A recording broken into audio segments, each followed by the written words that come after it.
All right, good afternoon, everybody. It is Thursday, August 25th, 2022, and tomorrow is going to be a very, very big day on Wall Street because that is when we will be hearing directly from Fed Chairman Jerome Powell himself as he gives his keynote speech or his presentation at Jackson Hole. So I've been watching Bloomberg pretty much all day today. And I was watching a really, really good interview, and it was with Dr. Mohamed El-Erian. And I wanted to talk about that a little bit tonight because Dr. Mohamed El-Erian is a very, very well-respected man on Wall Street, absolutely brilliant. And I think he gives some interesting ideas about how the Fed will, let's just say, give a forward outlook on their monetary policy. Now, to be fair, Dr. El-Erian gives off the impression that he thinks that the Federal Reserve is behind the curve. They were asleep at the wheel. They haven't done enough to kill off inflation. And he talks about one of his theories that he thinks that core inflation will be sticky as we see the headline inflation numbers roll over here. So as a quick review, for those of you who don't know, the headline CPI that is inclusive of the very volatile food and energy. However, the core CPI, which is really the proxy which is the Federal Reserve uses, is exclusionary of very volatile food and energy. Okay, so we're going to talk about that particular Bloomberg interview. If you guys want to watch it for yourself, I would type !Fed, !FED in the chat. And it'll drop the Bloomberg link to Dr. El-Erian's interview today. Let me just turn on subscribers only mode here in a minute, guys, and we will get started. Hopefully everybody had a great Thursday, and tomorrow is finally the end of the week. On another note, we're going to talk about the US dollar, the relative strength of the Dixie. We're going to talk about how that's putting massive, massive pressure here on emerging markets, and emerging markets are now forced to, essentially burn through their stockpiles of US dollars and other foreign currencies. This is going on at the fastest rate since 2008, and this is potentially going to come about at massive, massive risk for defaults across the world's most fragile economies. So emerging nation reserves have shrunk by $379 billion this year, and the US dollar is at a 20-year high. We are also going to be talking about an enterprise software company called Snowflake under the ticker symbol SNOW. They reported a pretty good quarter after the bell yesterday, so we're going to talk about that particular company. Is it a good investment? Should we be paying attention to it or not? So everybody, let's see who we have in the chat. Let me put away my laptop here, and we'll get started. We're going to be walking through downtown Miami tonight. It was a very, very hot and humid day today in Miami, but the good news is the humidity has broken, thank God, and it's actually a pretty nice night. So let's see who we have in the chat, my friends. And we're probably going to be streaming for about an hour and a half tonight. Hey, I see Roy S. says hello, Tom, and all the moderators. Good to see you, Roy. A pleasure as always. Hopefully everybody had a good tail end of the week. I see Dusty Cole is here. Welcome, Dusty. Good to see you. Savi says good evening, Tom, and everybody. Welcome, Savi. Zenodi is here. Says hey, Tom. Country Living in Michigan says good evening. Good evening to you. Welcome to Walks on Wall Street. British Gray is here, the one and only from Tampa, Florida. Welcome.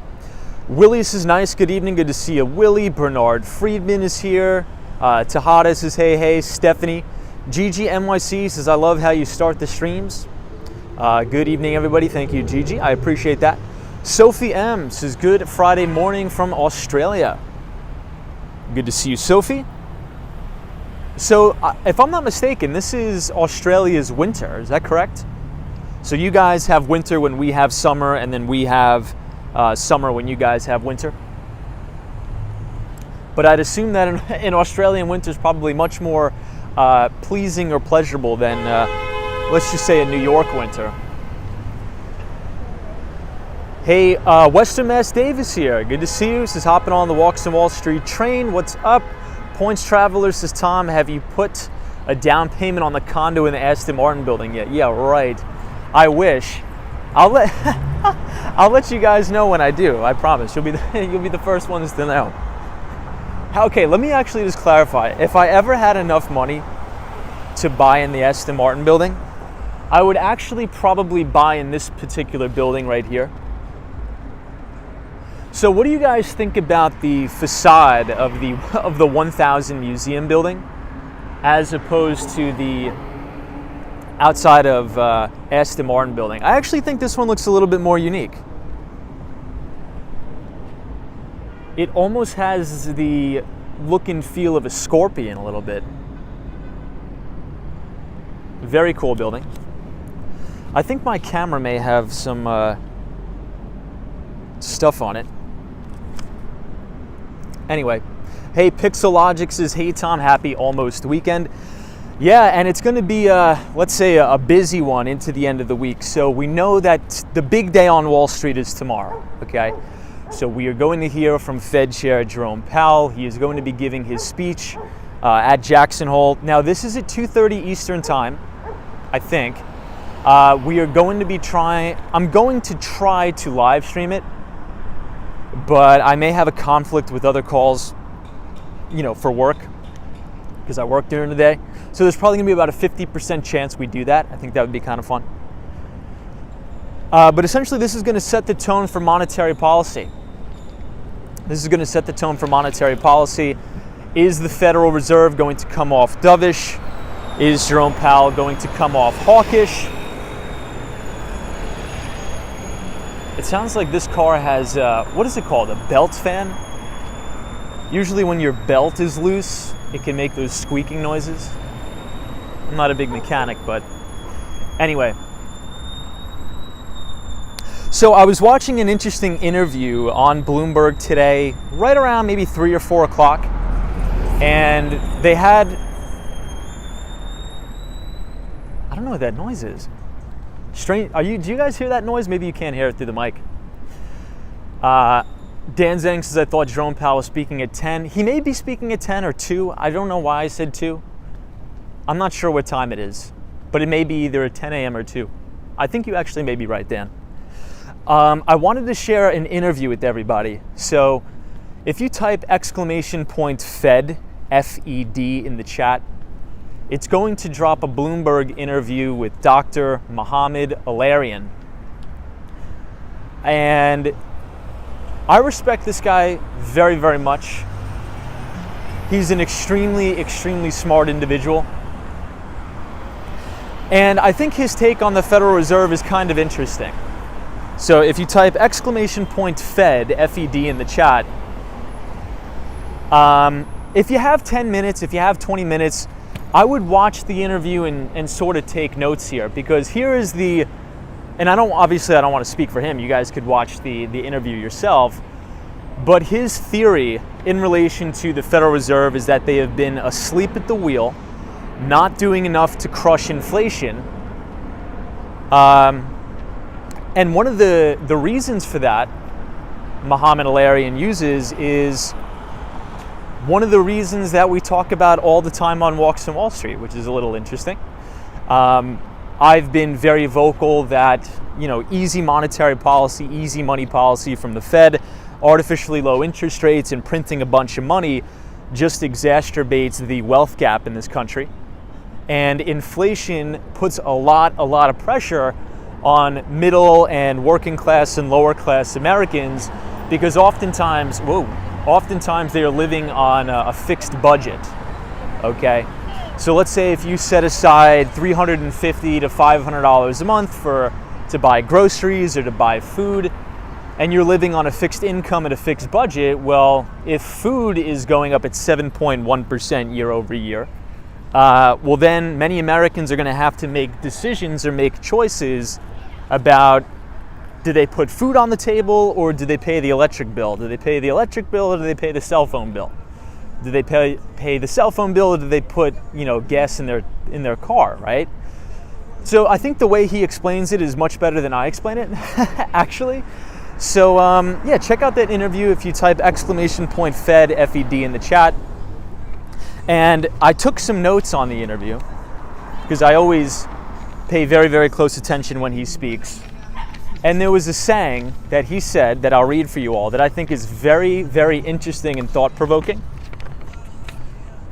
And Mohamed El-Erian says, macro stability isn't everything, but without it, you have nothing. So think about that for a second.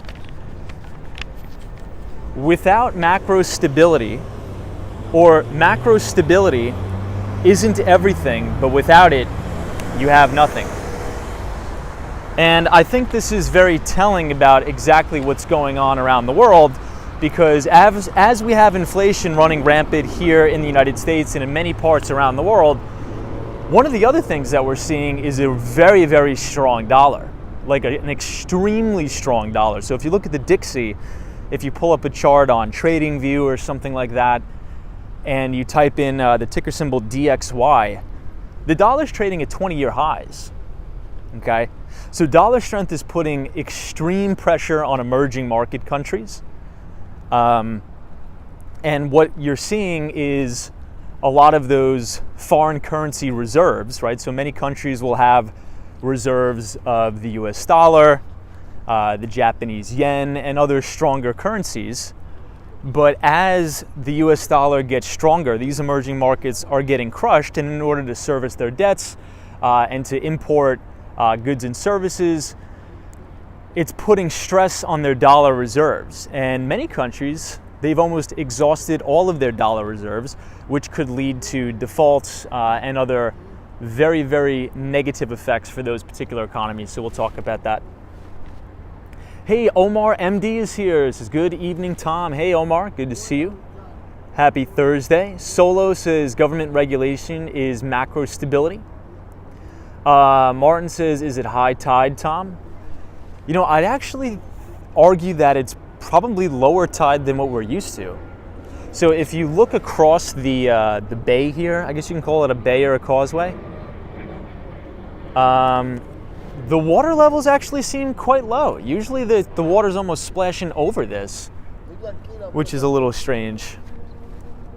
Hey, Action Kid is here. What's up? Says I found an advertisement last night walking by the Aston Martin building from De Beers trying to promote diamond rings. Wow. Wonder if there's a decline in diamond ring sales. So I actually think that's a pretty good comment and a good topic to touch on a little bit. So Action Kid, I actually was reading a Reddit thread, a Rolex watch Reddit thread. So some of the times I'll just go through a rabbit hole, like many of you on the internet, and I got to this Rolex watch Reddit thread. And during the pandemic, well, let me rephrase that. Maybe not during the pandemic, I would say late 2020, early 2021, there was, it's like you almost couldn't get a Rolex. There was like bidding wars for these Rolex watches. You had to put a massive deposit on them. And now that the market has taken a turn, you're seeing a massive, massive flood of luxury watches, Rolexes, that are coming on the secondary market here.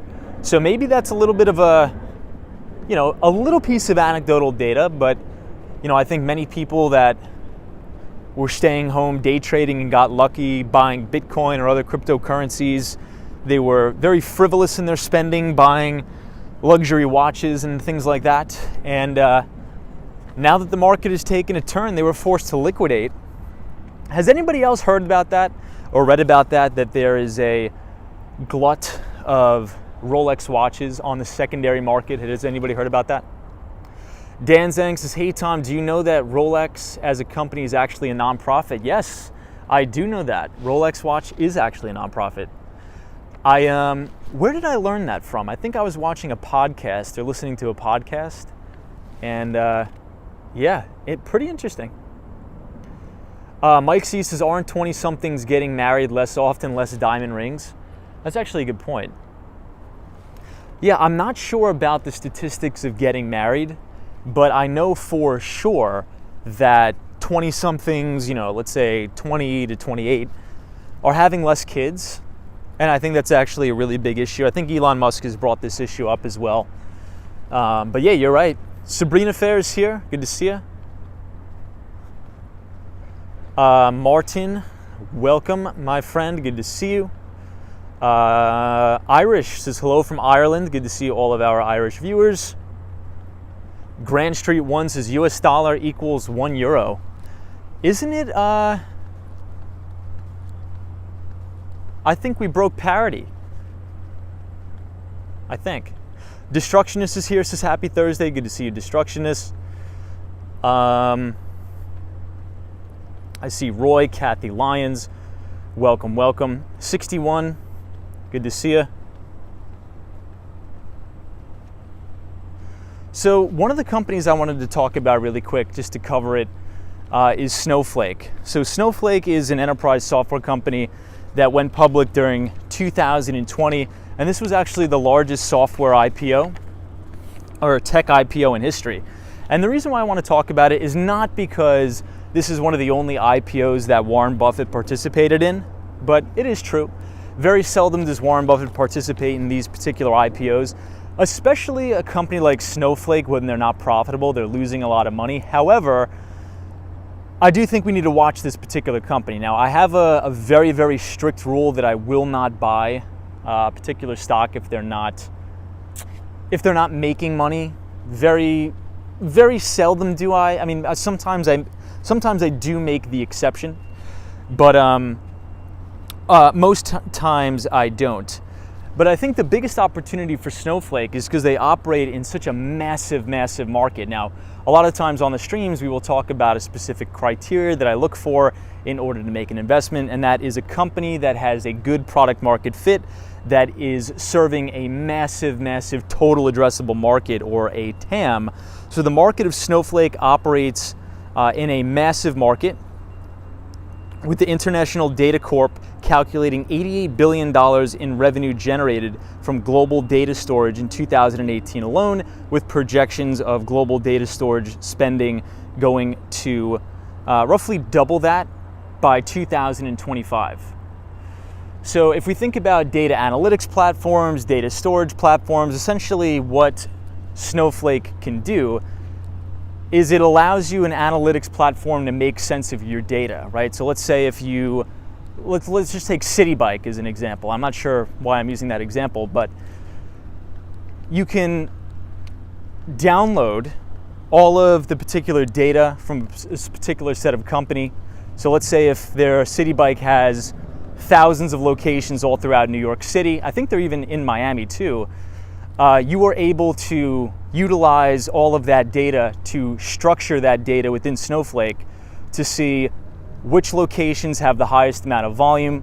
So for example, should we be placing more City Bike locations in a particular location than others? Where is the most demand? It seems like we need more parking spaces here.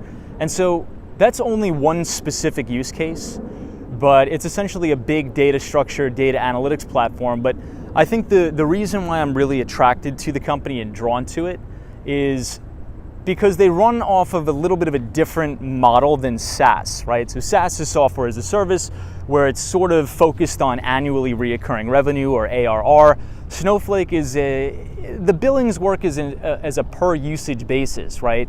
So I think this benefits the customer for one of two reasons. Number one, if you're on a SaaS model, you're paying for it regardless of if you actually get the full utilization. Let's see what these guys are fishing for. They may be fishing for like those little crawfish things. So with Snowflake, depending on your compute power and how much you actually use the platform, you get billed on an as needed basis. And from there, so let's say if you're an enterprise account executive at Snowflake and you're negotiating a deal with a particular customer, what you'll do is you'll usually estimate the usage for one fiscal year, and then you will prepay for that amount. And let's say if you use a little bit more compute power or use a little bit less, the price will adjust based upon your usage. So I think that's actually probably a little bit more efficient model than SaaS.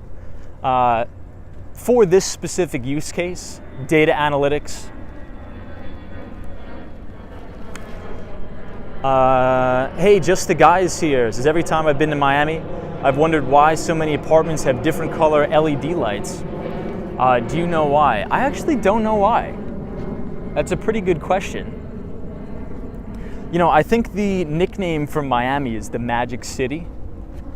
But you're right, almost every single building in the skyline has a different color scheme on it, which is interesting. This is the Intercontinental Hotel right here. Grand Street 1 says, hey Tom, you were correct on today. $1 equals 0.996687 euros. Yeah, which is strange, right? Which is really, really strange. And this goes back to our point at the beginning of the live stream when we were talking about the risk that is presented to emerging markets with this US dollar strength. I mean, the Dixie is trading at 20-year highs, putting massive, massive pressure on emerging market economies. And we've seen this all throughout earnings season. This is the very back of the FTX arena, by the way. But we've seen this all throughout earnings season, okay? And this wasn't exclusive to one particular company. We had Tim Cook and Apple come out and say that they took a sizable impact to their revenue and their bottom line due to currency fluctuations. They took a sizable impact and hit to revenue at ServiceNow. Bill McDermott came on the conference call and said that pretty much every single company that does substantial business abroad or a multinational has had to deal with extreme currency gyrations and fluctuations. And as the US dollar is extremely, extremely strong relative to other currencies, you know, when you go to exchange those foreign currencies back to US dollars, obviously you're going to get a lot less US dollars, so causing a massive impact to the top and the bottom line at some select companies. Hey, Michelle K is here, says hello Tom and everybody, welcome Michelle. I'm looking for some dolphins today, but I think they only come here seasonally. I think they only may be here in the winter. I remember during our winter streams, we'd always see dolphins jumping out of the water. Dan Zhang says, hey Tom, did you see Mark Zuckerberg on Joe Rogan's podcast? Dude, I did see that, but I only got to watch some clips. So it got recommended to me on YouTube. So I think what I'm gonna do tonight is I'm gonna go home and I'm gonna watch that podcast because I'm extremely, extremely interested to see what they talked about. And I want to know Mark Zuckerberg's take on a lot of this quote-unquote censorship type stuff. Now, I only watched a couple clips, maybe 15-minute clip, as it related to a lot of the election stuff. I know that was a big pressure on Twitter and a lot of other social media platforms out there during the election with suppressing pieces of news and information regarding, voter fraud and all that stuff. So I don't know, I think this is going to allow the public to look at Zuckerberg through a different lens than just being demonized all the time online. So I'm looking forward to it. I'm definitely looking forward to that podcast. Austin City Limits says, well, Tom, I was wrong about oil going above $90 a barrel for the rest of the year. I mean, I guess you could still be right. It's very possible. So Austin City Limits, before you came on, we were just talking about a Bloomberg interview. And hold on, let me get off the grass here. We were just talking about a Bloomberg interview where the what is here now says Fort Walton Beach, Florida has the sugar white sand and emerald green ocean color. You can live there furnished $1,000 a month with a 50-yard walk to the beach. It doesn't sound too bad. But if you type exclamation point Fed in the chat, it's going to drop the Bloomberg link. And check out the interview and let me know what you think. Let me know what you think, because one of the biggest arguments is that a lot of economists on Wall Street believe that we may have the headline inflation number coming down here, but we could have core inflation stagnate or become sticky. And I actually think that may be right. I think the main reason is Obviously, core inflation excludes very volatile food and energy. So the CPI print that we got out last month came in well below expectations because what happened to crude oil?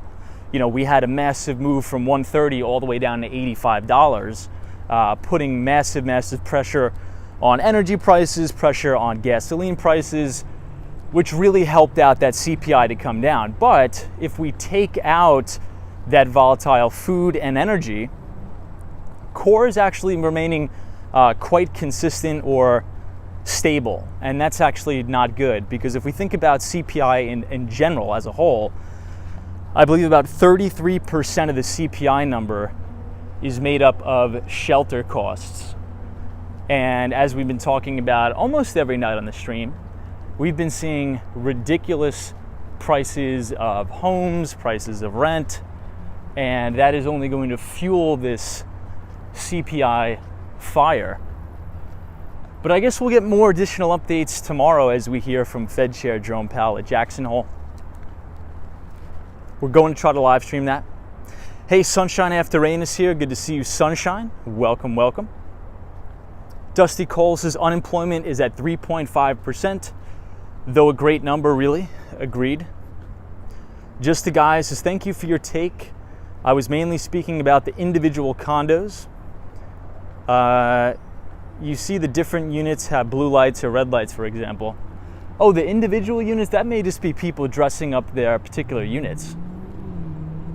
I think that may just be people, putting lights in their individual condominiums, perhaps. Gerald is here, says, what's up, Tom? Good to see you, my friend. So I want to ask everybody in the chat. I was reading an interesting article today in the Wall Street Journal. Now, I know we've been reading all of these headline stories about how everybody's laying off people. On my LinkedIn feed, I actually saw Okta, which is a cybersecurity company, going through a series of layoffs. But it's interesting, if you actually dig down deep and look at who is getting laid off at those particular companies, it appears it's all the people that we've been predicting. Okay, a lot of the recruiters, a lot of people in HR, customer relationship, customer management, customer experience positions.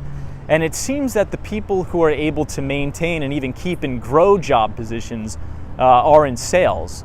And now that we have a topic for tonight of Snowflake, if you guys go to the Snowflake investor relations page and look at the slide deck for Snowflake, if you look at their hiring quotas, or who they hired in what departments and their hiring projections for the next fiscal year, you'll notice it's in all those positions we've been talking about on the streams. SDR positions, account executive positions, enterprise account executive positions. So if you guys actually want to listen to the particular part of the earnings call where that was mentioned, if you go to my Twitter feed, if you follow @WalksWallStreet on Twitter, go to my last tweet. I actually recorded it and I sent it out to everybody. But I think it was pretty interesting, right? I thought it was pretty interesting because that's sort of one of the reasons why I do these streams, right? To, talk amongst each other and help us better identify which segments of the business are going to be growing. And usually, generally speaking, the closer you are to revenue generation at a particular organization, that's where a lot of the expansion is going to be in the organization. And if you're a good salesperson, you'll probably always have a job for life. So Snowflake is adding a ton of account executives, a ton of enterprise account executives to break into larger and greater accounts. So I was reading a Wall Street Journal article that was really interesting. And this is what the article says. It interviewed 3 people specifically that were unfortunately laid off. Okay, so as we've been reading about all these layoffs in the news and the media, it's true that there's a lot of layoffs, but according to this Wall Street Journal article, and again, this is anecdotal data, they only interviewed about 3 people, but they said within 2 weeks, those particular people had job offers, and not just one job offer, multiple job offers. Now, Dusty Cole put in the chat that the unemployment rate is roughly 3.5%, which is quite frankly at all-time record lows. I think we could all agree with that. However, here's the problem, and we've talked about this pretty much ad nauseum on the streams, but the labor force participation rate is extremely, extremely low and declining very, very fast. So we have a labor shortage in this country. Still, as of today, as of recording this video, there are 2 job openings for every 1 person looking for work in this country. So the particular companies that are laying off people, cutting costs, trimming some fat, it's not enough to offset new job, and I shouldn't use the word offset because we want to see people getting jobs, right? But the layoff, essentially what I'm getting at is it seems like if you, God forbid, are laid off, and I never want to wish it on anybody, in this particular environment, based upon the labor shortage, based upon the labor force participation rate, you shouldn't have a problem finding a job. So my question to you guys is, are you seeing this at all in your day-to-day life? And if you want to read that Wall Street Journal article, it was actually the cover story of today's paper, outlining exactly what is going on. They're listing all of the companies that we talk about each and every day on the streams, like Wayfair laid a bunch of people off, Microsoft laid a bunch of people off, Okta. But it seems like these particular folks that are unfortunately getting laid off are being able to, thank God, being absorbed into the workforce relatively fast. So what do you guys think? Dolly Girl Twins says, yes, Tom, but probably less pay. So that's another thing, Dolly Girl Twins. It said in the article that 2 out of the 3 people they interviewed actually got double their actual pay that they're getting at their original job that they got laid off from. NMB045 says, hey, Tom, were those 3 people looking for sales positions or back office? So I believe 2 of them was accountants and 1 of them was a social worker, I think. But again, this was the cover story of the Wall Street Journal today. OT says, Tom, there are plenty of job opportunities in the UK or the United Kingdom. Mike C says, the first wave of layoffs are usually not key performers. Our first round of layoffs usually help productivity. Copy that. This is the Miami Freedom Tower, by the way.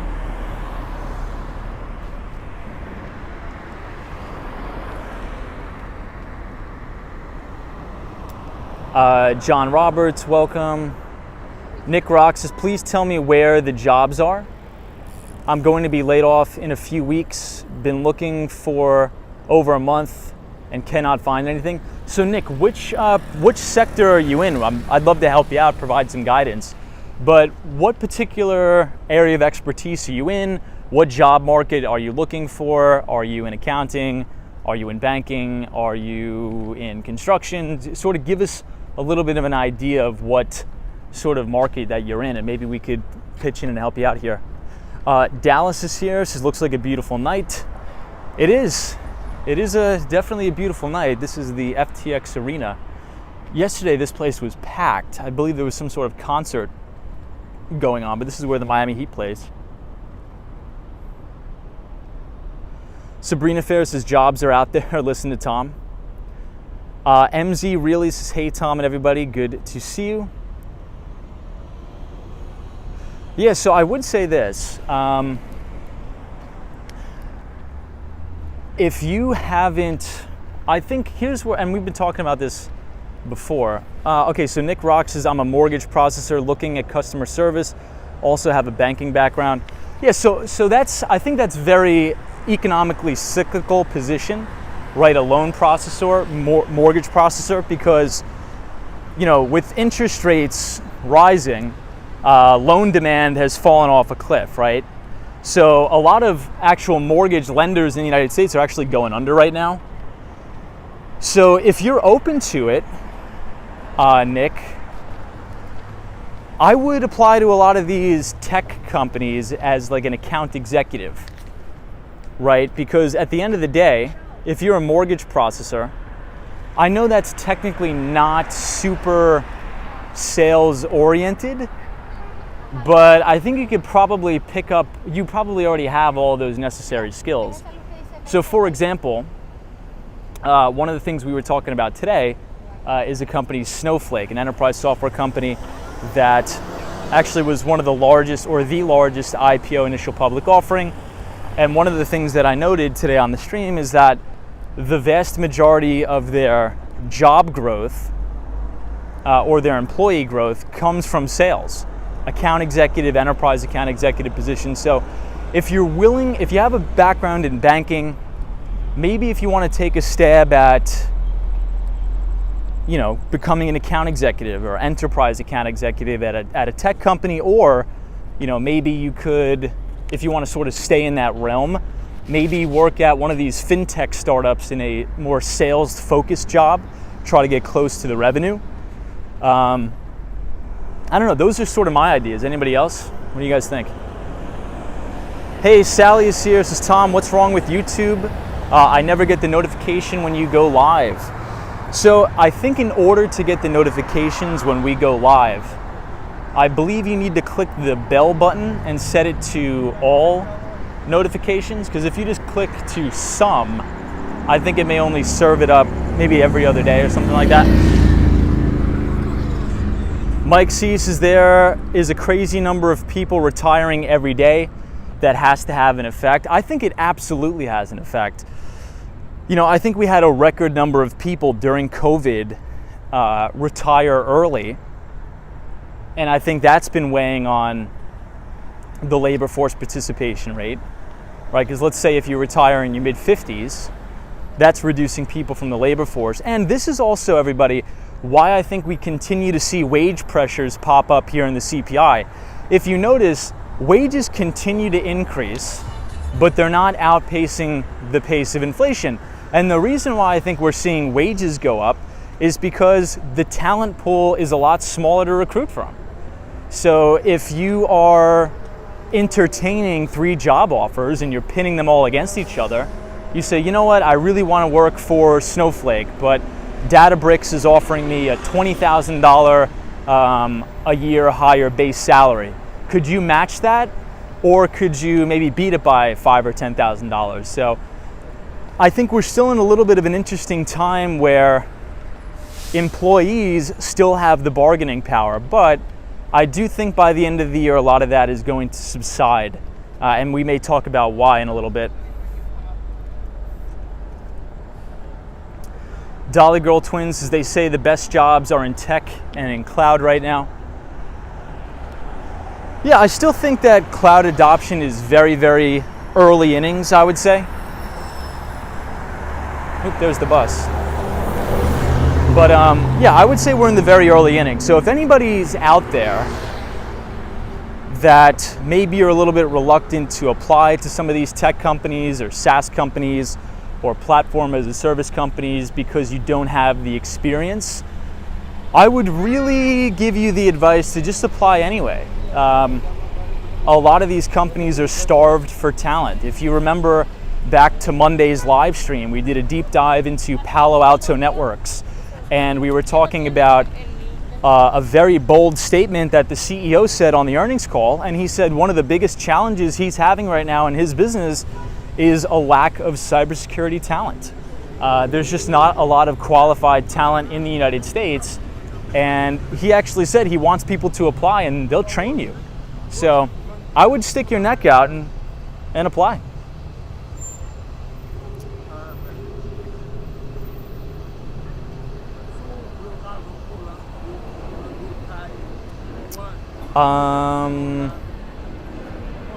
Sabrina Fair.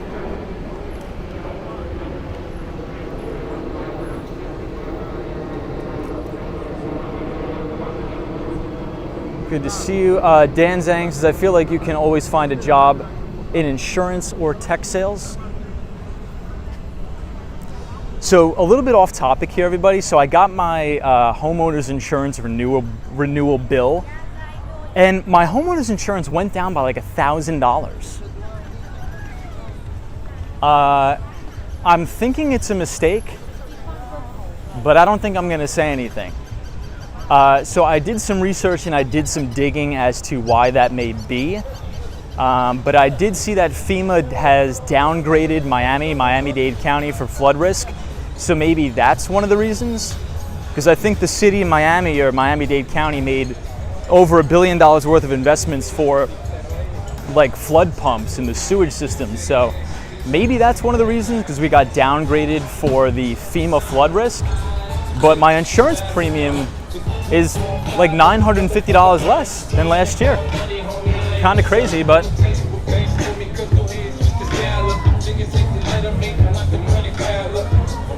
Bagels and Walks. Just encourage folks to check out Teal. Helps job applicants manage their search process. So is that like a company like Indeed or something like that? Or similar maybe?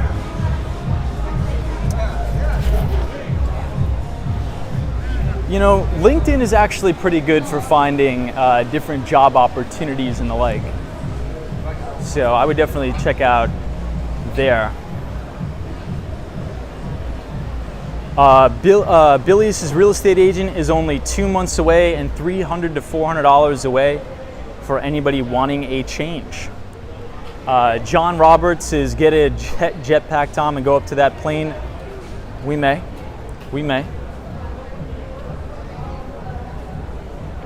So we are now in Bayside Marketplace.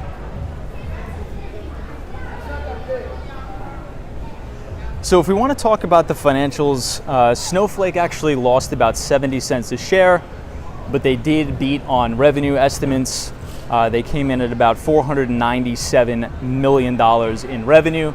That was up about 82.7% year over year. Now, one of the things that I really liked about this report is the net revenue retention rate came in at about 171%. So if you think about what that means, and we talk about this all the time, when you're thinking about a tech company in software as a service, technically Snowflake is not a SaaS company. I know a lot of people would argue with me on that, but technically they're not. I would consider it more like platform as a service, so PaaS as opposed to SaaS. Also, Snowflake bills a little bit differently than traditional SaaS ARR. They bill on an as-needed basis of compute power.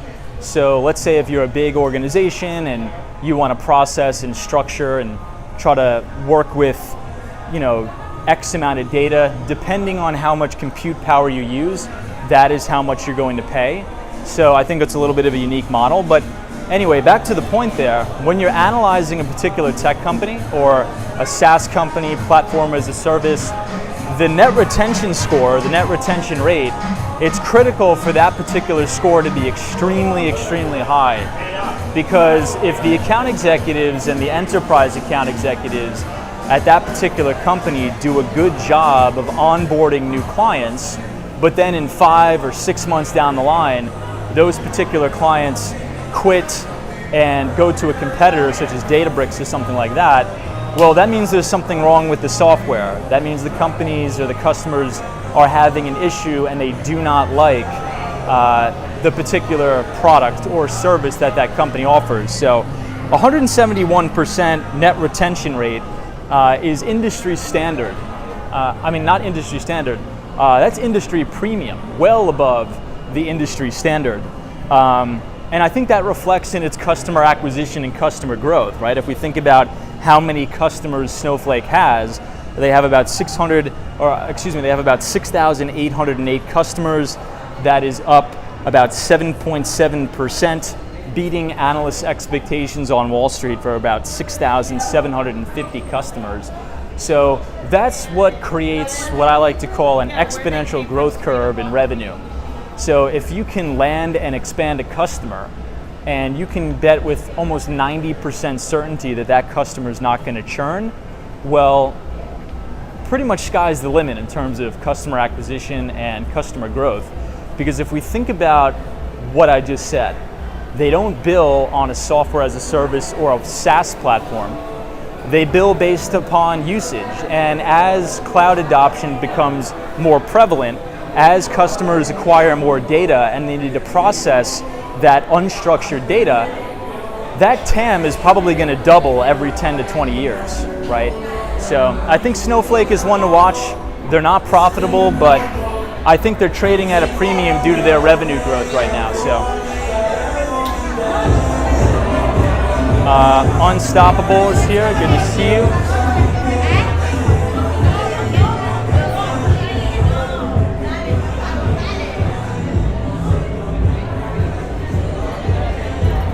Hey Molly, this is bravo to this channel. It is now my go-to.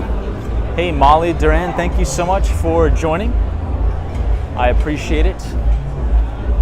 If you guys are enjoying the live streams, feel free to leave a like on the video and subscribe to the channel if you are new.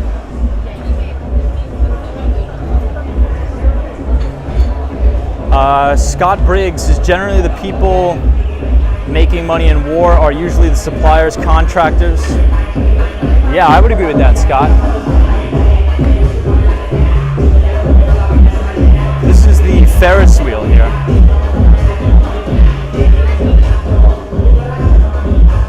And this is the Hard Rock Cafe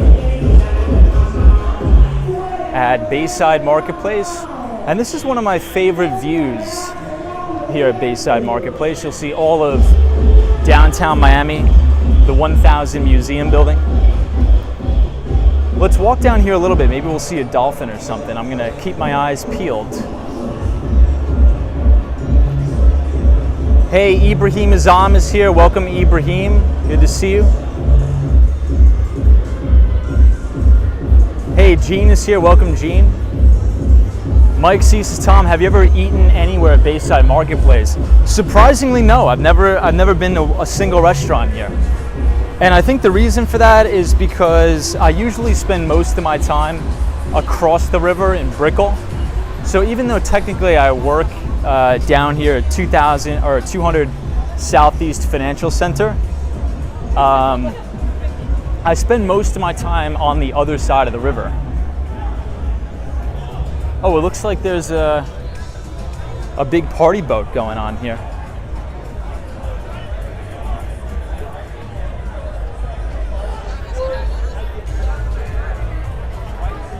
Man, look at some of these boats. These are massive.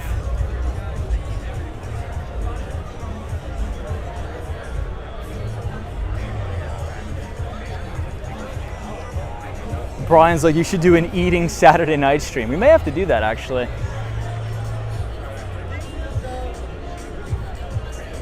Hey, Miss Brown Eyes is here. This is nice view. Good to see you, Miss Brown Eyes. So I want everybody to put this on your watch list. Now, I'm not telling you that you need to buy this particular company, right? I'll never endorse anything to someone that you should buy it. But I think this is a model book particular company that has a very, very big runway towards profitability. And it has really all the things that I look for, right? Expanding total addressable market. The only downside and the only risk I would say the company has is because I believe they run all their operations based on based on Amazon AWS. So what's to stop Amazon's AWS platform or Microsoft's Azure platform or Google's Google Cloud to just make their own data analytics platform and cut Snowflake out of the whole picture? I think that's possible, but I think Snowflake has something that's called first mover advantage. Now, has anybody ever heard of the term first mover advantage? If you have, we don't have to explain it, but I think that's what Snowflake has here. Hey, Khan, I am. Welcome, Khan. Good to see you, my friend.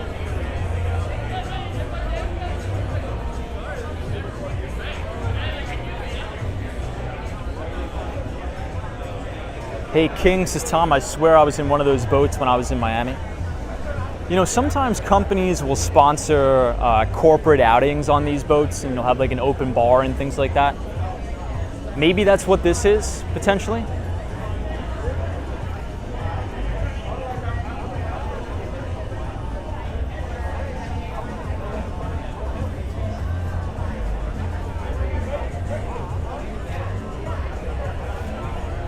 Mike C says, please explain first mover advantage.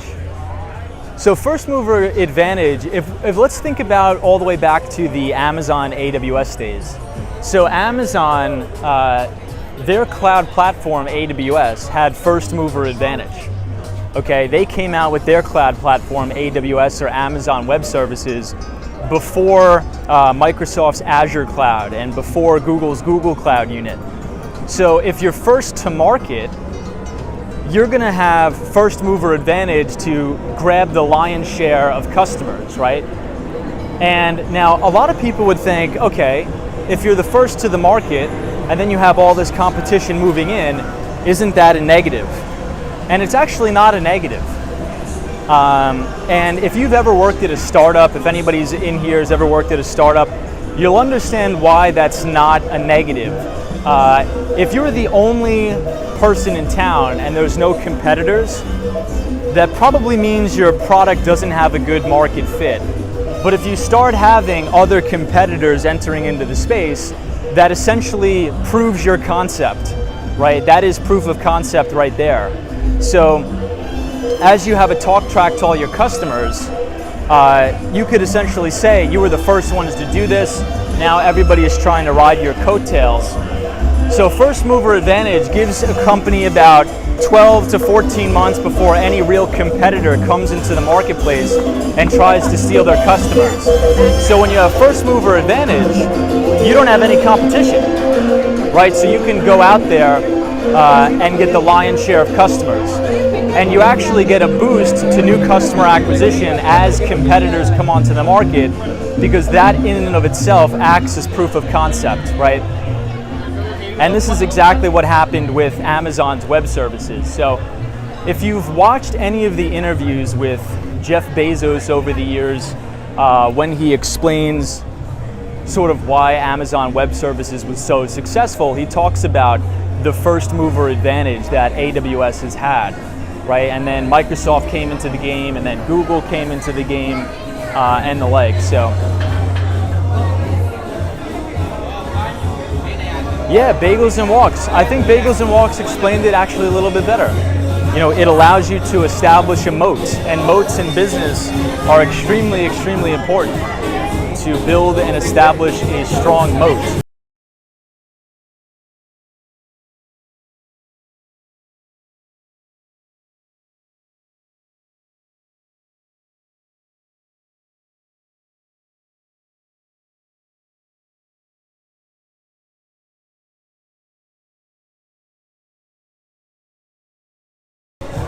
So if you think about what Bagels and Walks just said about a moat, if anybody ever goes back and watches those old Berkshire Hathaway investor meetings, Charlie Munger and Warren Buffett will oftentimes talk about something that's called a moat. They only invest into companies that have a large and wide moat to block out competitors, right? So potentially that may be why Warren Buffett and Berkshire Hathaway decided to participate in this particular IPO, which is very uncharacteristic of Berkshire Hathaway, because they never, ever, ever take part in these non-profitable software companies, especially at the IPO stage. So to have Berkshire Hathaway and Warren Buffett make an investment, you know, that's definitely saying something.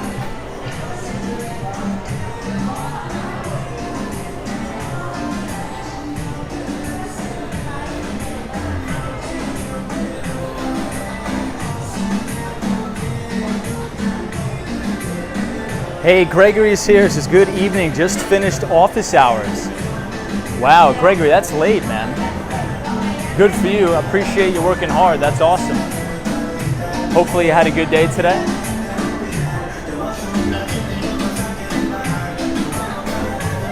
So, Gregory, you work at, I forget, is it Georgia Tech? I forget.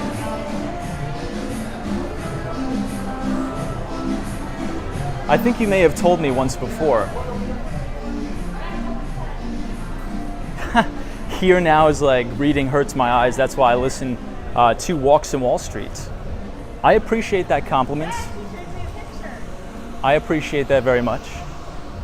So speaking about reading hurting your eyes, it actually really does hurt my eyes. That's why I only read physical copies of newspapers or books or anything like that, because too much blue light gives me a crazy, crazy headache. And I think it's just because my vision is really, really poor for my age. Like, I have a really, really terrible eyesight. So it's either I'll wear contact lenses or I'll wear glasses. But usually when it's very, very humid out, I'll actually opt to wear glasses as opposed to contacts, because for whatever reason, when it's very, very humid out, my contacts always move around in my eyes, and it's not pleasant. Dusty Cole says, my eyes are awful too, man. Yeah, and you know what? A lot of people on the stream, a lot of you have actually been emailing me, which I appreciate, everybody, have been emailing me telling me to get the LASIK eye surgery. Is anybody in the chat right now, has anybody done LASIK? Had a good experience, bad experience, indifferent? Anybody here has had LASIK? I'm just too afraid of it, man, to be totally honest. Maybe one day I'll do it. Hey, Peter Webley, good to see you. This is 68 degrees in Malibu, California.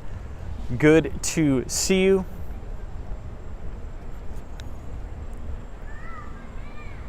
Points Traveler says, Tom, what is the best restaurant in that particular complex? To be honest with you, man, I have not been to a particular restaurant, any restaurant in Bayside Marketplace. Maybe I should probably go. Sabrina Ferris says, Tom, I have had many friends who have done it and immediately had good results, but vision worsened quickly over time. So it's like one of those things that you probably will have to constantly go back and so I don't know if this is fake news or not. Maybe this was just really outdated data that I was reading. But I read that if you do LASIK, you have to go back every once in a while to get the scar tissue removed. Is that fake news, or is that actually real? Hey, Ryan, what's up? Says, hey, Tom, one of my coworkers had LASIK and she was really good, or really glad she had it. Wow. John says, my brother-in-law had LASIK eye surgery. Okay. Yeah, I think the technology has probably gotten a lot better since I researched it last. Maybe I'll just have to pull the, Oh, Sabrina Ferris says, Tom, it's true. Yeah, I mean, that's why I don't know if I want to do it. I don't know.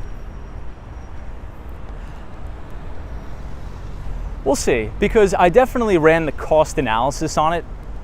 You know, if you spend, well, I wear daily contacts. And I know the stream is going a little bit off the rails, but I think it's kind of fun. So we'll go off the rails a little bit. So I wear daily contacts. So technically you're supposed to wear a pair and then throw it out that night. I tend to wear them for like 2 weeks at a time because they're fine. I've never had an issue. So a 1 month supply, which has about 60 contacts in there, right? So one for each eye, 30, 30, 60, will last me probably just about a half a year if I wear each one for 2 weeks, which you're really not supposed to. And I think it cost me like $160, maybe a little less, maybe like $155, I think. Contacts have gone up. They've definitely gone up. Hey, Vonda Howard is here. Says, hey everybody, what's up, Vonda? Welcome. Happy Thursday. Molly Durhan says, you're so funny, believing everything you read. Yeah, I mean, when it comes to my eyes, I get a little bit freaked out. You know, when it comes to somebody putting a laser in my eye, and I don't know, I'm just very, very, I mean, you only get two sets of eyes. I mean, you only get one pair of eyes. You only have two eyes, so.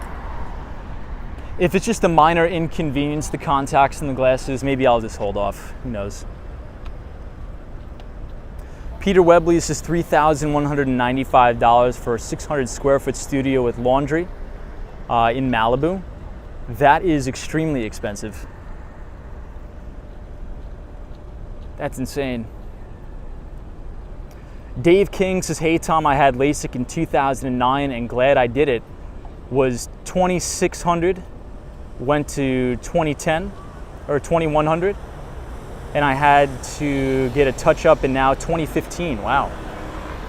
So I never really understood what any of that stuff means, but I guess I'll tell you guys what my So on the package of my contacts, it reads negative 275. Now, I'm not a doctor. I'm not a eye doctor. I have zero expertise in this. So quite frankly, I don't know what that means. But on each one of my contacts, it says negative 275, which I'm assuming is probably not good. Because without my contacts and without my glasses, I can't see anything, man. It's like I'm almost inoperable for the day. If I ever left the house without my glasses or contacts, I'm shot. I'm totally inoperable. Points Traveler says I'm negative 300 in both eyes. Hey, Muhammad is here. What's up, Muhammad? Says, hello, Tom. Good morning from Malaysia. Welcome to all of our viewers from Malaysia. Good to see you.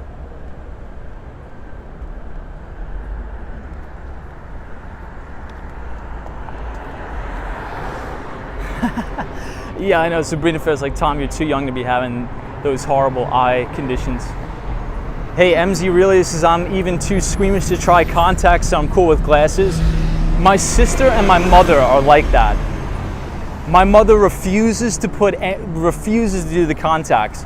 So I wear glasses, they're all right, but here's the downside with glasses. So if you wear contacts, one of the things you'll notice is that you get 20/20 vision in your peripheral vision. And that is like a massive game changer, especially, when I was in college playing soccer. You could never play soccer in glasses because you don't have the 20/20 vision in your peripherals. It's completely different. It's a total game changer. So that's sort of why I wear the contacts. I don't really think glasses do it that much, but I'm wearing glasses now. I'm wearing glasses as we do this. Ryan Royal says my power is about negative 2.0, negative 225 in both eyes. Okay, so around the same. I think mine is getting progressively worse. Supposedly after you reach 27, your eyes stay pretty consistent.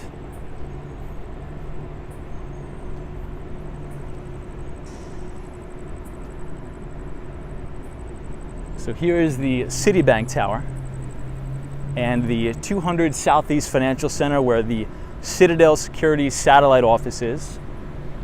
Maybe tomorrow we'll actually be doing a stream out of this WeWork building if I have the time. I think that'll be fun. And this is the Intercontinental building.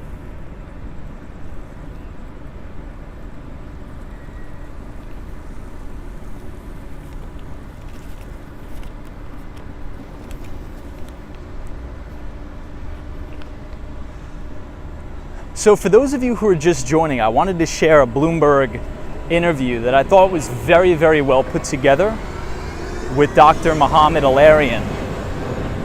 And Mohamed El-Erian is a very, very well-respected man on Wall Street, very, very sharp in his expertise in central banking and the Federal Reserve. So if you type !Fed, !Fed, F-E-D in the chat, I want you guys to take, I know I'm giving you homework, I know you guys aren't going to like it, but I'm going to do it anyway. I think it's very important that you review that video and watch it and listen to what Dr. El-Erian has to say about the Federal Reserve, because tomorrow is the big day on Wall Street, okay? It's Jackson Hole. We are going to hear from Fed Chairman Jerome Powell. He is going to be giving a speech, essentially setting the tone for monetary policy going forward. And Mohamed El-Erian believes that core inflation could potentially be very, very sticky, with headline inflation rolling over, giving the false promise or the false impression that inflation is materially improving. So if we unpack that a little bit and sort of explain why that is, I think we should start by quickly defining what the headline CPI and what core CPI is. So core CPI is actually what the Federal Reserve uses as their gauge or their proxy for monetary policy. And the reason why they do that is because core CPI is exclusionary of very volatile food and energy prices, okay? So when we have the headline CPI number come out, that's the number that you see on CNBC, that you see on Bloomberg, and that's the number that everybody is really super focused on But in retrospect, that's really not the number we should be looking at if we want to identify or try to predict what monetary policy will be like coming down the pike, because the Federal Reserve doesn't really look at the headline CPI number. They look at core CPI. So core CPI excludes volatile food and energy. Many people on Wall Street and many economists argue that they should not exclude food and energy prices because they are very, very important in the average American's daily life, which I actually tend to agree with as well. But if we think about what energy prices have done here in the United States, over the past 6 months, they've come down materially. Okay, we saw crude oil go from about 130 all the way down to about, I think, 95. If anybody wants to read me the exact price on crude, I think if you type in ticker symbol CL, the futures contract for crude oil, I think we're trading roughly right about maybe 90, I think. I don't know, I think I'd have to go back and look, but I think about 90. So that's put some pressure on CPI, and we got actually a pretty good CPI print. Everybody was all happy about it. But core CPI is still running hot because wage pressures are continuing to go up. And we've talked about why wage pressures have continued to go up. We talked about that for the first half of the stream due to the labor force participation rate, shortage of workers, all that stuff. And number two is shelter, right? So shelter makes up about 33% of the CPI. So about a third, right? 33%, a third, and a third of CPI. And that has been a really, really big, I would say, black spot for inflation in the United States economy. It seems like everywhere we look, any sort of mainstream financial outlet that we look at, they're running a new headline about how rents have gone up 100% in New York, rents have gone up 90% in Miami, Florida, and Tampa. But even though I do agree with that, I think we're going to start to see things subside or cool a little bit here, especially if the Federal Reserve does the right thing and jacks interest rates even higher. So that is sort of my optimistic side there. And this is essentially what Mohamed El-Erian is saying. He's like, look, I think the Fed is asleep at the wheel. I think the Federal Reserve needs to be doing more to kill inflation. And the only way they can do that is to materially raise interest rates. Because I believe we are aligned on most things, me and Mohamed El-Erian. I think we differ on a couple things, but I think the overall theme of inflation we agree on is that it's more important for the Fed to care about killing inflation than to support the equity market for reasons we've talked about on the stream before. If we want to quickly review that, I think this is a McLaren, isn't it, everybody? If you want to quickly review it, it's because the vast majority of Americans, right, if you think about the middle class and the lower class, they do not own a lot of equities. They do not own a lot of investments. So if the Federal Reserve's mandate is to support the equity market and make asset prices appreciate at the expense of the currency and inflation, well, that's going to hurt the lower and the middle class while exacerbating that wealth gap and the wealth divide to the upper 1%. If you will. So I think tomorrow's going to be a big day. I'm going to try to live stream it. The Fed chair's speech, I believe it's at 10 a.m. I thought it was at 2 p.m., but I think Dan Zhang is actually right about that, it being at 10 a.m., but we'll see. But I guess I'll turn it back over to you guys. What do you think is going to come out of the Fed speech tomorrow? Do you think it's going to come off a bit hawkish? Do you think it's going to come off a bit dovish? What do you guys think if we had to bet on this? NMB 045 says, Tom, why on earth would the Fed mandate everybody to support the equity market? Well, I think we could argue that's what it's been since the financial crisis, right? Artificially suppressed rates, flooding the market with liquidity by expanding the Fed balance sheet, right? So a lot of times when we talk about, I think a lot of people can get confused with monetary policy because they think the only tool that the Federal Reserve can use is to raise or lower interest rates. But I think an even bigger tool that they have is the expansion or the reduction of their balance sheet, right? So when they buy US Treasuries, when they buy mortgage-backed securities, that essentially provides liquidity to the marketplace and stimulates the economy. So the Federal Reserve essentially has a bid under the market. So if we think about the way the bond market works, so bond yields move in an inverse correlation with bond prices. So if you have the Federal Reserve putting a constant bid under the market, so if they constantly just sit on the bid and buy US Treasuries all day and buy mortgage-backed securities all day, well, that's going to suppress the rates in and of itself by definition. So that's what I would say. But again, why would they want to support equity prices? I mean, look at all the pressure they would have from institutional investors, all the pension funds out there. So they're definitely having a very interesting balancing act, let's just say that. So now we're looking over Brickell Key. Beautiful tonight, everybody. Extremely, extremely beautiful. Look at the skyline of Brickell Key. British Gray says, Tom, I think Jerome Powell is going to come out soft. Okay, so you think it's going to be a little bit of dovish action? Interesting. Hey, John Roberts is here. OF says, Fed can never get it right. They just add to uncertainty in macro environments. This is OF.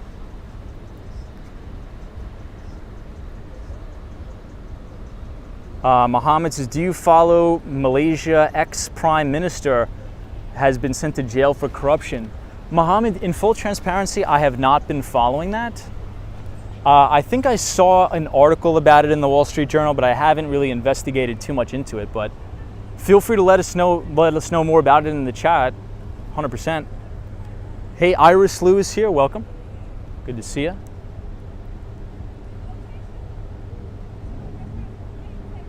Yeah, Points Traveler's like, is that a tiki hut barge? Let's zoom right up in there and see what's going on with that situation. Yeah, this is like a tiki hut. I don't think I've ever seen anything like that before. Hey, Beach Bro is here. Welcome.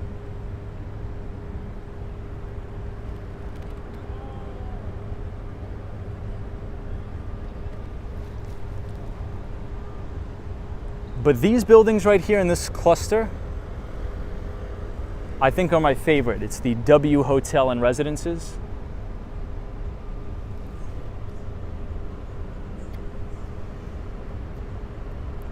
Van says, hey Tom, why do you do these walks? For friends to think out loud, make contacts or influences? Well, I never ever expected that this channel would grow to its size.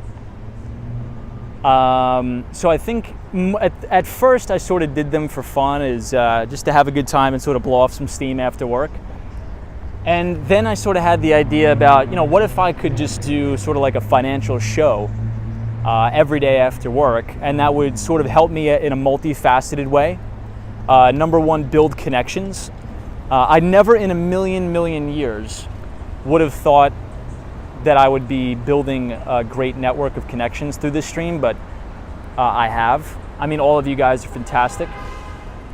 I love speaking with you guys every night. And I think it also helps me reinforce specific investing concepts, right? So if I'm trading my own long-short portfolio, managing my own money, and I have a particular long thesis, right? Let's say if we're discussing a particular long thesis for like a Palo Alto Networks, right? And I present my bull thesis in the chat, well, oftentimes many of you guys eviscerate that into pieces, which is actually good, right? It's actually good because a lot of the times you could suffer in the investment business from cognitive dissonance and cognitive bias. And especially with all the hedge fund managers I talk to every day, some of my friends that run hedge funds, we all have a similar style, right? We look for big growth companies compounding out their earnings at a CAGR about 25% per annum, or compounded annualized growth rate. We look for big revenue generators, look for big return on equity. But if I'm only surrounded by people that are going to agree with me and sort of look at the same names and the type of investment styles that I look at, I think that could actually potentially set me up for steep losses in the future. So many of you come on here and you guys are value investors. Many of you come on the streams. Many people, by the way, will watch the streams and not comment, but email me on the side and say, hey, I work at this investment bank, I work at this hedge fund, I can't comment in the streams because I want to be remain anonymous. And they'll say, hey, I think you got it right here, but here's a big headwind to the business that I don't think you're quite thinking about. And I really appreciate those conversations as well. So that's sort of the reason why I continue to do it.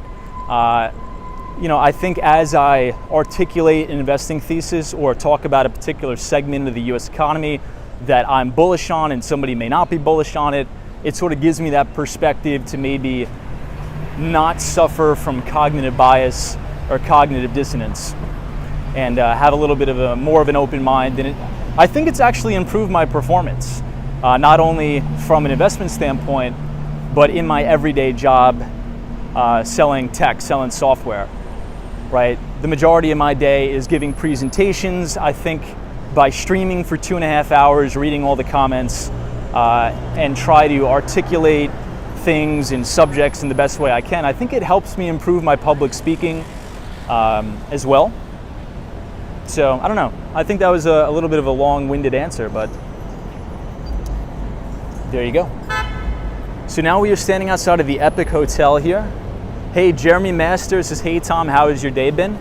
My day was good, man. It was definitely a very long week, you could just say that, but I'm optimistic, I'm happy. Tomorrow's Friday, I have a couple big meetings that could lead to some potential really big deals.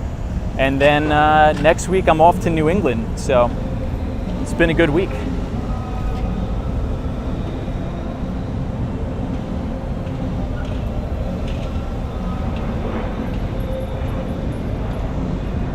Mike C says, Tom, street cred with Wall Streeter seems high. It's interesting. A lot of people who watch the streams, they don't comment, but then they'll email me after the streams. And we've had some pretty big names email me.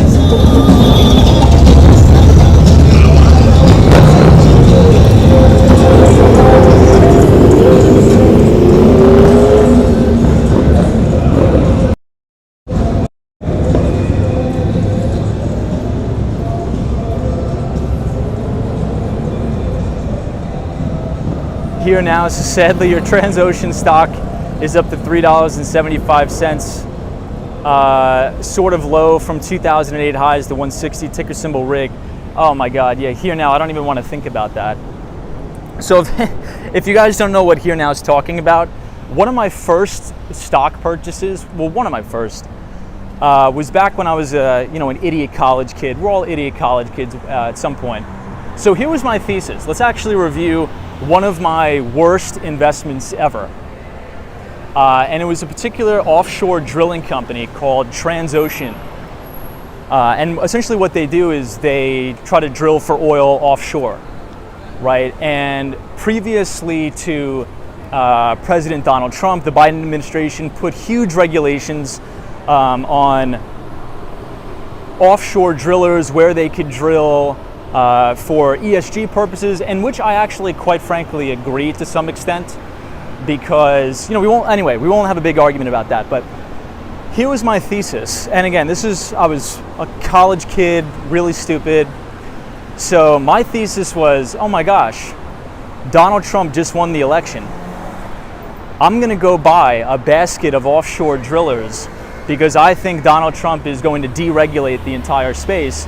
And when they deregulate the entire space, these offshore drilling stocks are going to go to Mars. So I bought all of these offshore drilling companies. I think one was Transocean, I forget another one. It was a really, really horrible thesis because I didn't even look at the balance sheet. I didn't really understand the amount of debt levels that these companies had. I didn't understand the profitability. And long story short, almost every one of them went bankrupt and have since emerged from Chapter 11 or Chapter 13 bankruptcy.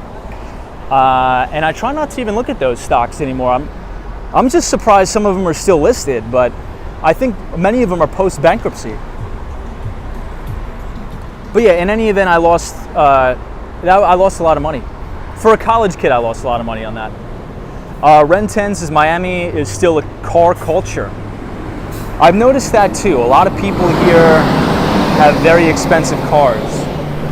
And I think one of the reasons for that is because the weather is so nice. I mean, you would never sort of see the amount of cars in volume as you see here, because in New York you have all the snow and the rain and the road salt. So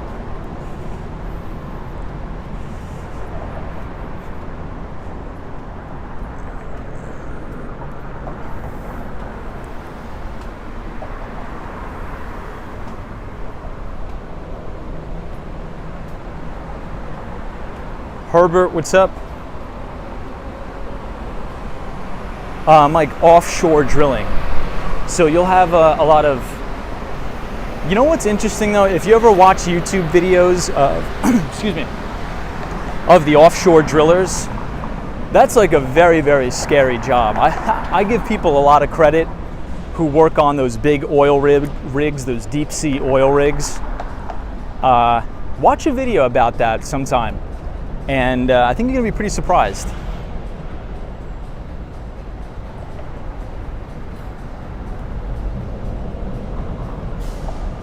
Hey Quinn FTBL, thank you so much for watching, my friend.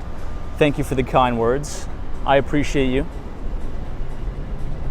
Taxi Cab says, hey Tom, you said you went to a CUNY school. Do you know Professor Jeff Jarvis there? Professor Jeff Jarvis. I don't, to be honest, I don't think so.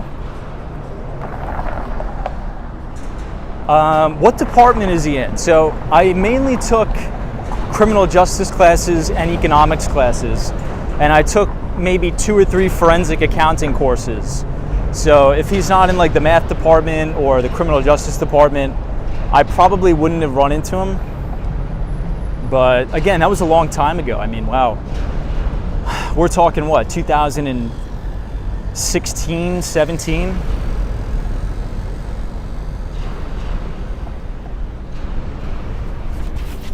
All right, I'll show you guys the Aston Martin building from here.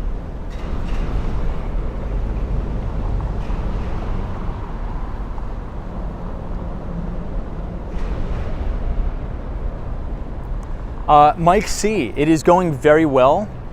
And I'm going to be posting some thoughts about it in the newsletter coming up.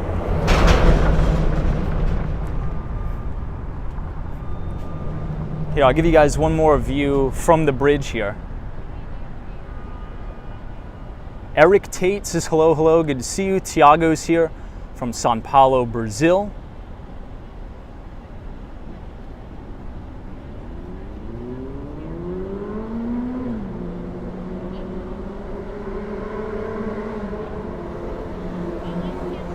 Renten, actually sometimes, or private entities can come in and buy those up. Maybe we'll do a stream dedicated to the different chapters of bankruptcy and how that works, but yes, sometimes.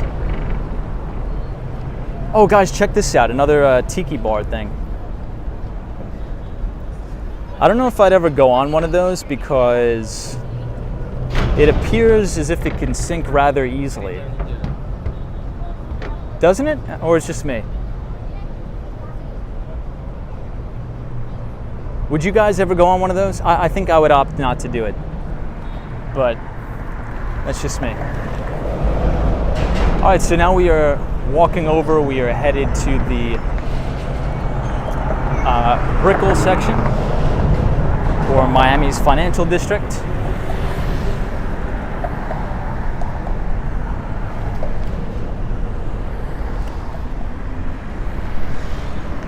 Sabrina Fair's like, I love tiki bars. I would bring a life jacket.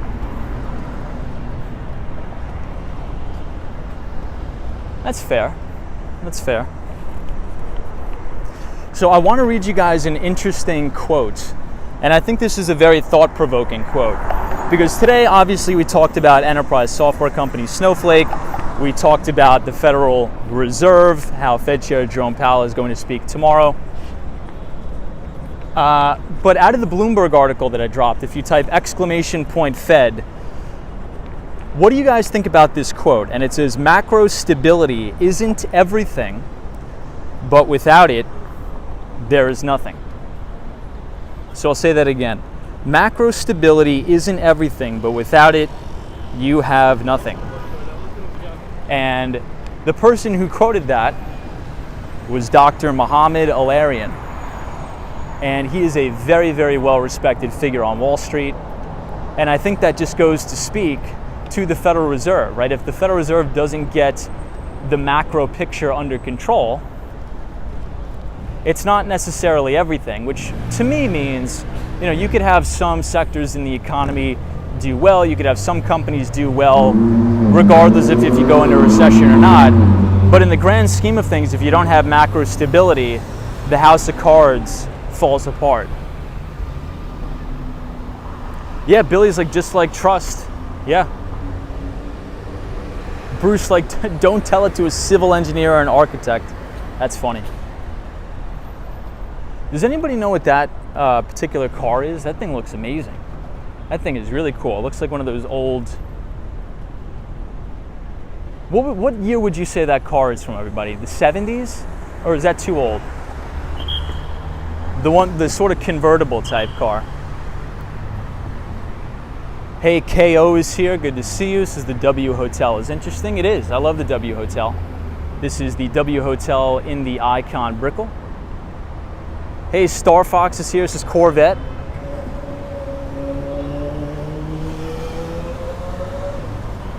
Oh, Kilos. It's from the 50s. Wow.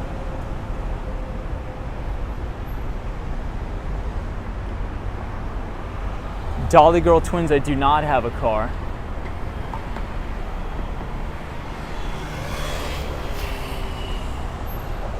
Hey, Myra King, this is Corvette. Yeah, I think the only cars that I can identify well are Teslas. I think that's the only one.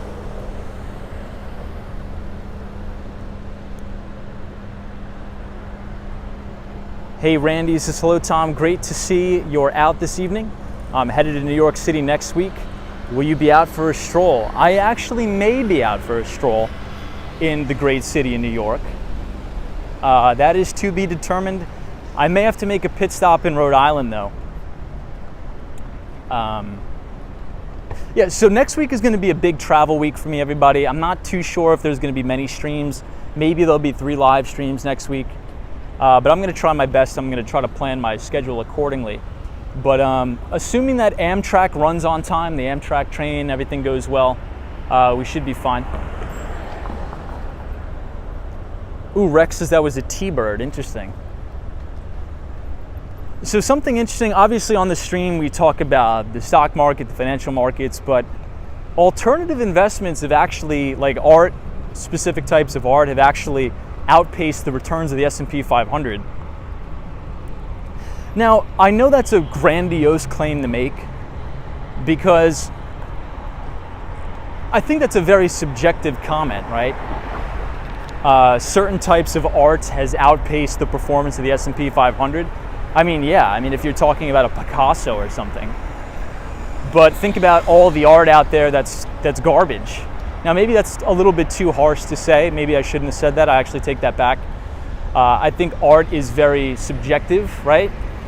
Some people could think a piece is beautiful. Some people could think a piece is not.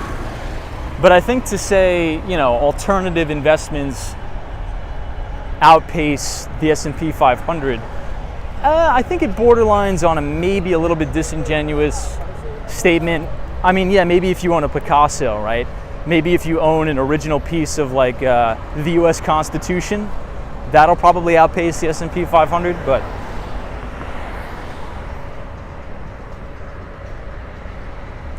Ren 10 says, Tom, where is K-Town in Miami? It's actually in North Miami Beach.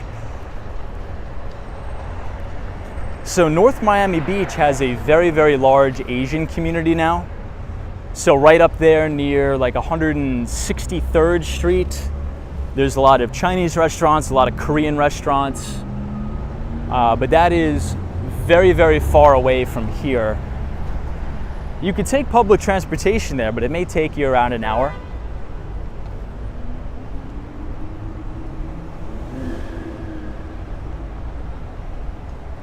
Yeah, Mike sees like, Mike, that's a good way to frame it. Mike sees like, every asset class could outpace the S&P 500 if you pick and choose the right ones, like cherry pick, yeah. Hey, business mail, what's up? Long time no see, business mail. So I'll show you guys the lobby of the Bank of America building. You can see the Merrill Lynch sign right here. Very clean, very, very big, high ceilings here.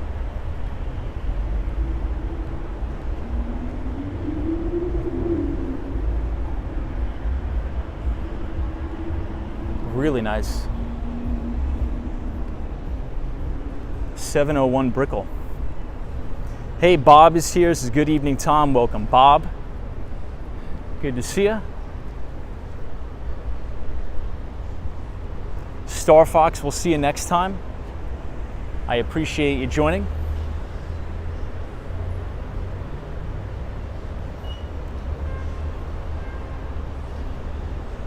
Yeah, Dusty. Yeah, kimchi is one of my favorites as well.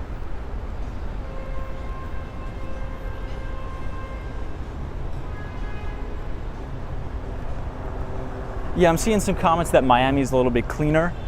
I've noticed that. They definitely do a very good job here at keeping the streets clean. I don't think I've seen one rat since I've been in Miami. Iguanas and lizards, that's a whole other story, but we could talk about that later. So the last thing I want to say about Snowflake for tonight, everybody, is the other sort of characteristic that I always look for when talking about earnings reports in a particular company is the forward guidance. So oftentimes we'll talk about the beat and raise quarter. So they will give projections. Let's say if they think earnings per share or EPS is going to come in at 70 cents or something like that, and revenue is going to come in at $1 billion. If EPS comes in at $1.25 and revenue comes in at $1.5 billion, well, that would be a beat on both the top and the bottom line. Oh, I never knew Truist was here. But what's even more important than a beat quarter is raising forward guidance. So oftentimes a C-level executive or the CFO will come on the earnings conference call and say something along the lines of, you know, we've had such a solid quarter, we're seeing very, very strong demand. Our pipeline is extremely healthy and extremely full going into fiscal year 2024. So we have opted to raise our forward guidance. And history will tell you that if you have 6 beat and raise quarters in a row, usually the stock will go up over 200%. I want to make a quick book recommendation for everybody. I'm not sure if you saw this already from my Twitter. If you want to see the post that I posted on Twitter, you could follow @Walks Wall Street. But I posted a really good book that I'm rereading yet again.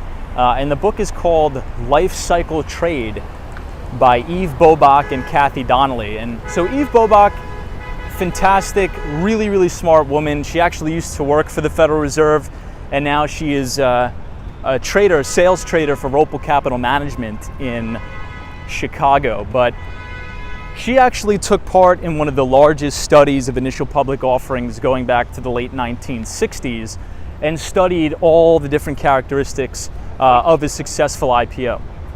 So long story short, if we think about one of the characteristics of raising forward guidance, Snowflake did exactly that on yesterday's earnings call. So they raised guidance for product revenue to about $1.9 billion at a growth rate of about 67%. They also raised their operating margin forecast to about 2% from 1%, and they raised the amount of projected customers, or as they like to call them, millionaire customers, that bill in excess of $1 million per year. Usually I would call that ARR, or annually reoccurring revenue. However, Snowflake actually does not operate on that type of system. As we talked about earlier on the stream, they actually operate off of a as usage basis. So the amount of compute power that you use, that is how much you get billed. This way the customer doesn't waste money, they don't get overcharged. But for right now, there's 246 large customers spending over $1 million annually, with 75% non-GAAP product gross margins, which is very, very high gross margins. So guiding up on both of those factors there. So Snowflake earned a spot on my watch list. Obviously, on an EPS basis, they are still not profitable. However, they have earned a spot on the watch list nonetheless. So be cognizant of that. Yeah, Joan is like, Tom, is that where you parked? John's like, is that where you parked your Lambo? I actually don't have a car. I don't drive. Take public transportation. I've had no issues with Miami-Dade County public transportation.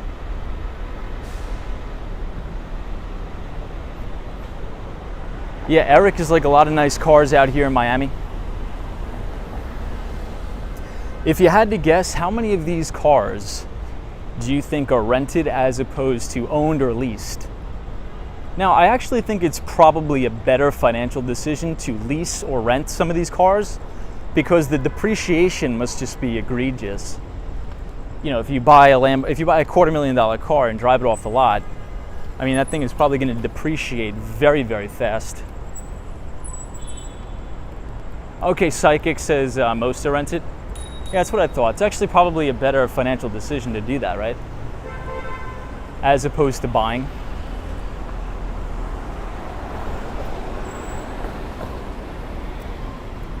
So we are outside the Brickell City Center.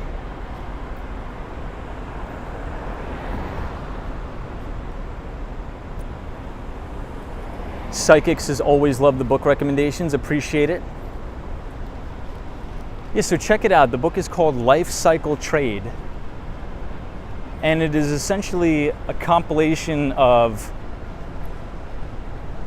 historical IPOs' performance and the different characteristics that make a successful IPO.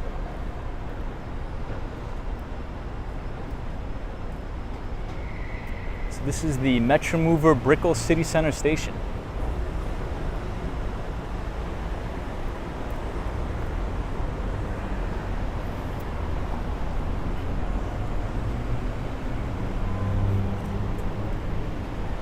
Hey, Saad is here. Good to see you. Business Mail says no car equals financial freedom much sooner. Possibly. I agree with that. I mean, if you live in a particular area where you don't really need a car, I would say yeah, but you know, what if you live in rural America and you need to drive everywhere? You know, this place is always packed. Have you guys noticed that? I don't even know what this place is, but this place is always packed. FredEx says that's so close to a Metromover sighting. You know, FredEx, we actually may take the Metromover back to downtown Miami. Hey, Carlos says, hey Tom, Snowflake did well today, to be sure, but my stock also run by a famous founder wound up going in the toilet. We need to get the word out. It's not a toilet stock. Maybe I read that wrong.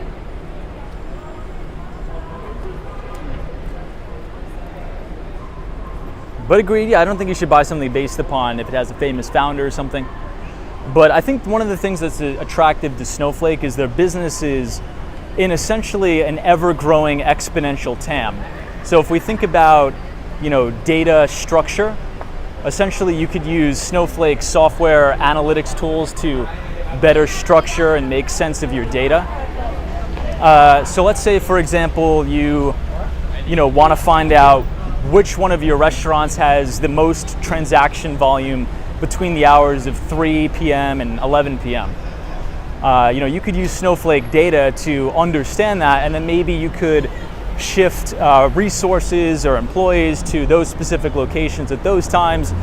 So as people make that shift to the cloud, you're going to have something that's called unstructured data. So if data is unstructured, the number one thing you want to do is, I believe that data is the new oil, right? So if you think about some of the trillionaires on Earth, and yes, I do believe some of the Saudi royal families are not only multi-billionaires, but they are in the trillions. I think the same sort of concept can be applied to big data. So as data grows exponentially, you are going to need a way to extract value from that data. And I think Snowflake is one of those companies that will allow you to make sense and extract value out of all of the unstructured data that's out in the marketplace. So I think once it's profitable, maybe I'll make an investment, but I need it to be profitable first. Hey, NBA Elias says, hey Tom, Miami looks active tonight. I hope you had a good day. Yeah, I had a good day. Busy day though, NBA Elias. What about you? What about you? So NBA Elias, we were talking about Snowflake today. They had a pretty good earnings report. Have you ever heard of the company, or maybe you use Snowflake in your day job? If so, what are your thoughts? Hey, Ramirez says, hey Tom, I also went to John Jay. Hey, class of 2000. What do you think about Wealthfront? So awesome, love that. But Wealthfront, I don't particularly use that. So I think Wealthfront is one of those, well, a sector of Wealthfront, or a segment, is those high yield savings accounts or an online bank. I think they compete with the likes of Marcus by Goldman Sachs. And it's funny because Goldman Sachs tried to make this big push into retail banking, and the only sector of Goldman Sachs' business that's losing money to the tune of like $2 or $3 billion is Marcus by Goldman Sachs. But look, I mean, I think any of these online banks are fine. I mean, I would just make sure you don't put it as, I wouldn't put over the FDIC insurance limit in there, if that makes sense. Just as long as you're not putting any money in Robinhood, I think we're good to go. But yeah, I mean, now that you think about it, you know, as rates are going up, you know, we saw that 10-year U.S. Treasury yield today, or yesterday, go above 3%. I think we've since pulled back, but you know, rates at regular savings accounts should be going up, right? I think I-bonds right now are yielding 9%. I think each person could only buy, I think, $10,000 worth of I-bonds. But I think if you have multiple companies or multiple businesses, you may be able to buy additional I-bonds.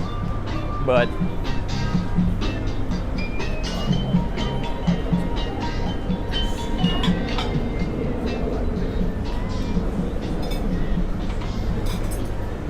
NBA Elias is good day today. Yes, I use Snowflake and would recommend it to everybody. You will not be disappointed. Also, increased position in Palo Alto networks. Wow, so NBA Elias, it's so funny that you say that. So we're gonna cover one thing and then we gotta go, everybody, because my phone is gonna die and I gotta get the bus. So one of the things I wrote down here in my notes, I know some of you don't like me taking notes, but I think it's helps me prepare for the streams. One of the better things that I liked about Snowflake's earnings report was their net revenue retention rate of 171%. That is leaps and yawns above any of their competitors like Databricks and the like. So that means any particular customer that is using Snowflake, they tend to love the product, want to recommend it to their friends and family, or their friends or other businesses, and they're very, very sticky. So if they acquire $1 million customer, chances are they are going to retain that business and grow the ARPU of that particular customer. So that's really all we have for today, everybody. I appreciate everybody joining the stream tonight. If you are new here, feel free to hit the subscribe button, because we do these live streams about 5 days per week between New York City and Miami, Florida. We will be live tomorrow, 8:30 Eastern Time, here in the Magic City. Again, we will be covering everything that goes on tomorrow at Jackson Hole. We'll be talking about what Federal Reserve Chairperson Jerome Powell said. Did he come off dovish? Did he come off hawkish? We'll figure that out tomorrow on Walks on Wall Street. So everybody, thank you so much for joining. Again, if you want to listen to that Bloomberg interview that I recommended earlier in the stream, if you type !FED, F-E-D in the chat, they will drop the Nightbot will drop the YouTube video link to the Bloomberg interview with Mohammed. I'm blanking on the last name, but we got to go. We got to wrap it up.